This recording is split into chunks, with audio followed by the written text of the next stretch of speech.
Dear students, आप सबों का एक बार फिर से स्वागत है।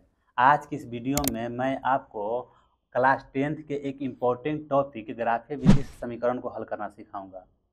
देखो, समीकरण को हल करने के लिए कई विधियां हैं: प्रतिस्थापन, विलोपन, वज्रगुणन, तुलनात्मक, अनुपात निर्णय और सबसे लास्ट ग्राफीय विधि। तो ग्राफीय विधि से समीकरण को हल करना सीखना अत्यंत महत्वपूर्ण इसलिए हो जाता है क्योंकि क्लास 10th में जब बोर्ड एग्जाम होता है तो एक प्रश्न पक्का रहता है 5 नंबर में। पक्का आएगा तो एकदम आएगा ही, फिक्स है कि एक नंबर 5, मतलब एक प्रश्न 5 नंबर में आएगा ही। तो इसलिए सीखना, ग्राफीय विधि से समीकरण को हल करना सीखना अनिवार्य हो जाता है। तो हम ज़्यादा समय न गवाते हुए आइए हम समीकरण को हल करना सीखते हैं कि आखिर हम समीकरण को कैसे हल करेंगे। जैसे कि समीकरण 1 और समीकरण 2 दिया हुआ है, इन दोनों समीकरणों को हम ग्राफीय विधि से हल करेंगे। ठीक है, तो इसके लिए ग्राफीय विधि से हल करने के लिए आपको इंस्ट्रूमेंट बॉक्स में से स्केल और पेंसिल की आवश्यकता होगी और एक ग्राफ कॉपी की भी आवश्यकता होगी। तो जब भी आप एग्जाम देने जाएं तो इंस्ट्रूमेंट्स बॉक्स जरूर लेके जाएं। ठीक है, हम यहाँ लिखेंगे ग्राफीय विधि से हल करने के लिए हम यहाँ लिखेंगे कि यदि, सबसे पहले इसे मिटा देते हैं, इसकी आवश्यकता कुछ नहीं है। लिखेंगे क्या कि यदि x बराबर 0, हम करते क्या है ना कि x बराबर कुछ ना कुछ मान लेते हैं। तो होता क्या है कि y का मान ज्ञात हो जाता है। तुम x बराबर कुछ भी मान सकते हो। तो x से अगर 0 रखेंगे, 0 प्लस 3y बराबर 6, यानी कि 3y बराबर 6। वैसे के बाद 2 बार में कट जाएगा, यानी कि y बराबर 2 आ गया। जब हम x बराबर 0 माने तो y बराबर 2 आ गया। ठीक है, फिर लिखेंगे यदि x बराबर कुछ ना कुछ माने, अब कि y बराबर कुछ ना कुछ मानेंगे, तो y बराबर यदि हम 0 मानते हैं, ठीक है, तो हम क्या बताएं कि एक, मतलब कि x चाहे y बराबर तुम कुछ भी मान सकते हो। प्रयास क्या रहेगा ना कि x बराबर जो भी तुम मानो तो y का मान पूर्ण अंक आना चाहिए, पूर्णांक आना चाहिए। देखो, दशमलव चाहे बटा भिन्न के रूप में आएगा तो गलती नहीं होगा, लेकिन बनाने में दिक्कतों का सामना करना पड़ जाएगा। तो हम y बराबर 0 रख रहे हैं, तो एक से प्लस से y की जगह क्या भरना है, 0। तो 3 गुने 0 बराबर 6, यानी x प्लस 0 बराबर 6, यानी कि x बराबर क्या ज्ञात हो जाएगा, 6 ज्ञात हो जाएगा। ठीक है, अब हम एक बॉक्स का रचना करेंगे। यहाँ x लिखेंगे और यहाँ y लिख देंगे। जब हम x बराबर 0 माने तो y बराबर 2 आ गया, और जब y बराबर 0 रखें तो x बराबर 6 आ गया। ठीक है, फिर से जिस प्रक्रिया से इसको हम निर्देशांक बिंदु का ज्ञात किए हैं, उसी प्रक्रिया से समीकरण 2 में भी हम निर्देशांक बिंदु पता करेंगे। यहाँ भी लिखेंगे क्या कि यदि x बराबर 0, एक बार फिर से मैं बता रहा हूँ कि x जगह तुम कुछ भी मान सकते हो, कुछ भी रख सकते हो। हम x बराबर 0 रख रहे हैं, उससे होता क्या है कि कुछ प्रश्नों को हल करना आसान हो जाता है।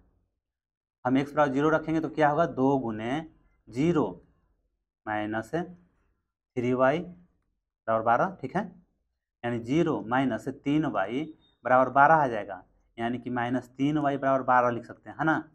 तब -3 से ही -4 बार कर जाएगा, यानी y बराबर -4 आ जाएगा। फिर उसके बाद फिर लिखेंगे कि यदि x बराबर कुछ ना कुछ मान भरे थे, अपना मान से लिए थे, अब कि y बराबर कुछ ना कुछ अपना मान से ले लेंगे, तो हम तो अधिकांश जीरो हम मानते हैं, चाहे जीरो रखते हैं। y बराबर 0, तो 2x माइनस 3, y की जगह 0 बराबर 12, यानी 2x माइनस 0 बराबर 12, यानी कि 2x बराबर 12। दूसरे के बार में कट जाएगा, 6 बार में कट जाएगा, यानी x बराबर क्या आ गया, 6 आ गया। ठीक है, हम एक बॉक्स की रचना करेंगे।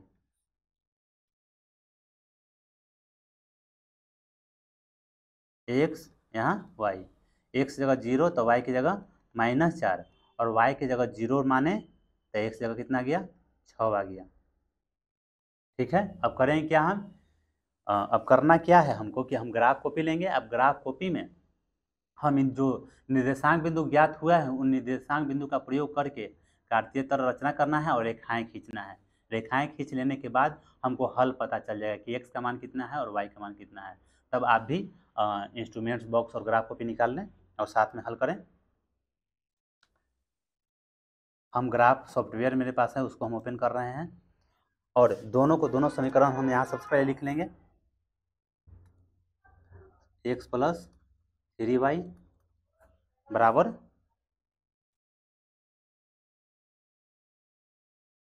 6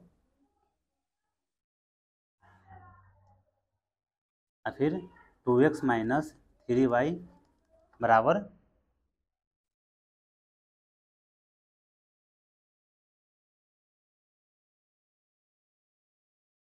2x माइनस 3y बराबर 12।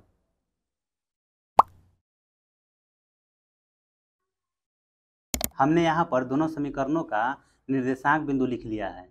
ठीक है, एक बार वापस मिला लेते हैं। समीकरण हमारा है x प्लस 3y बराबर 6 और 2x माइनस 3y बराबर 12। x प्लस 3y बराबर 6 और 2x माइनस 3y बराबर 12। उसके बाद निर्देशांक बिंदु मिला लेंगे। ठीक है, कितना कितना, तो 0 6 2 0 0 6 माइनस 4 0 0 6 2 0 और 0 6 माइनस 4 0। ठीक है, हमने वापस मिला भी लिया इसे। ठीक है, अब करना क्या है, हमको स्केल लेना है और कार्तीय तल का निर्माण करना है। कार्तीय तल का निर्माण करने के लिए सबसे पहले हम एक्स अक्ष खींचेंगे। ठीक है, यहाँ पर हमने एक्स अक्ष खींच लिया है। इधर एक्स और इधर हमारा एक्स डैश होता है। ठीक है, और उसके बाद इसके बाद हम लोग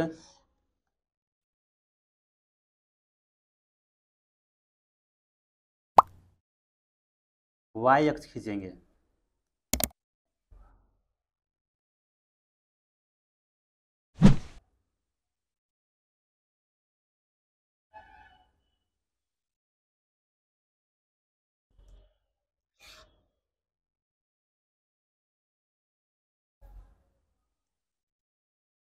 ऊपर यहाँ वाई अक्ष का निर्माण कर लिए हैं, ऊपर वाई और नीचे वाई डैश लिखना है।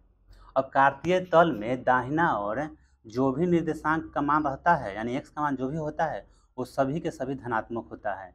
यानी कि 1 2 3 4 5 6 7 8 और बाएं तरफ जो भी होता है ऋणात्मक होता है। ठीक है,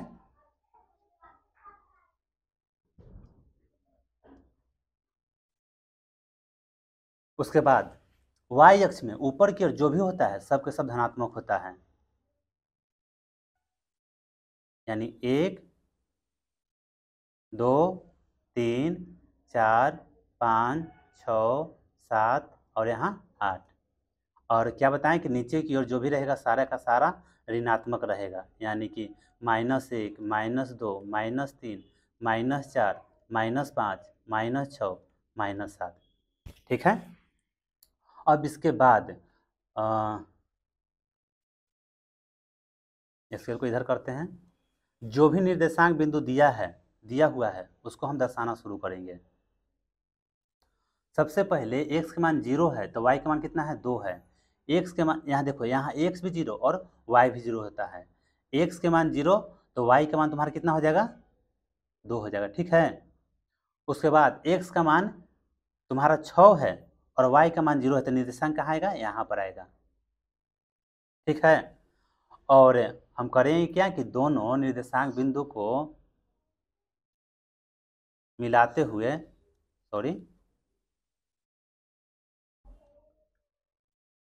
इसको स्केल को ऐसे घुमा देते हैं और यहाँ रखते हैं। दोनों निर्देशांक को बिंदु को मिलाते हुए हम रेखाएं खींच देंगे।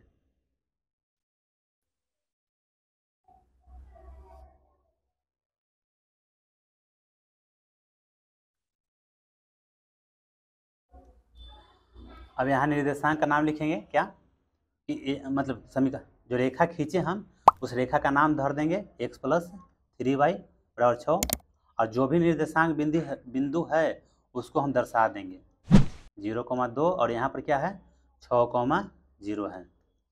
ठीक है, उसके बाद अगला निर्देशांक बिंदु कितना कितना है, x का मान 0 है तो y का मान -4 है। x का मान 0 तो y का मान -4 कहाँ आएगा, यहाँ पर आ जाएगा, है ना। सॉरी, x का मान 0 तो y का मान -4 यहाँ आएगा ना। और अगला बार x का मान 6 हुआ, y का मान 0 तो यहाँ आ जाएगा।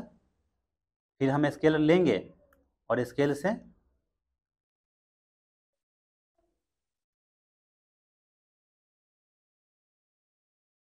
पॉइंट से पॉइंट मिलाते हुए हम रेखाएं खींच देंगे ठीक से।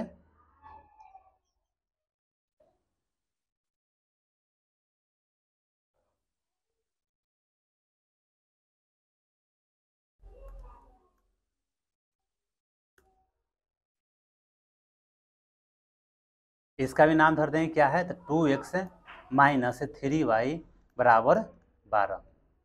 अब देखो जो कटान बिंदु है, जो कटान बिंदु है वही हमारा हल हो जाएगा, आंसर हो जाएगा। निर्देशांक बिंदु सब में दर्शाना जरूरी हो जाता है। यहाँ 0, -4 लिख देंगे और उसके बाद यहाँ पर 6, 0 लिख देंगे।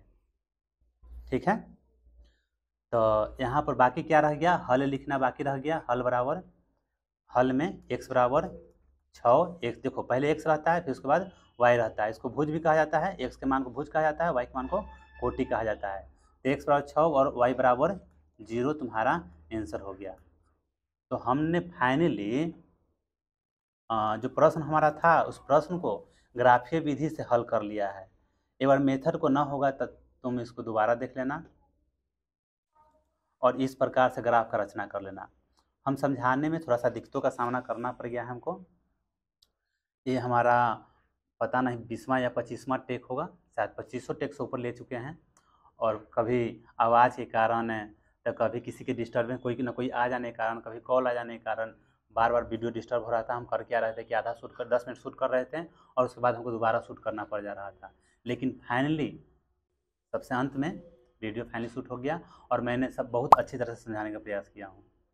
तो दोस्तों इतना मेहनत करता हूँ, मैं उम्मीद करूँगा कि आप इस वीडियो को लाइक कर चैनल जरूर सब्सक्राइब करेंगे। और यदि आपके मन में कोई टॉपिक या कोई सुझाव हो तो कमेंट बॉक्स के माध्यम से बताएं, हम उस पर भी वीडियो बनाएंगे। तो इतना देर तक, सबसे अंतिम अंत तक हमारे साथ जुड़ने के लिए थैंक्स, बहुत बहुत धन्यवाद आपका। तो फिर मिलते हैं नेक्स्ट वीडियो में। Thanks for watching.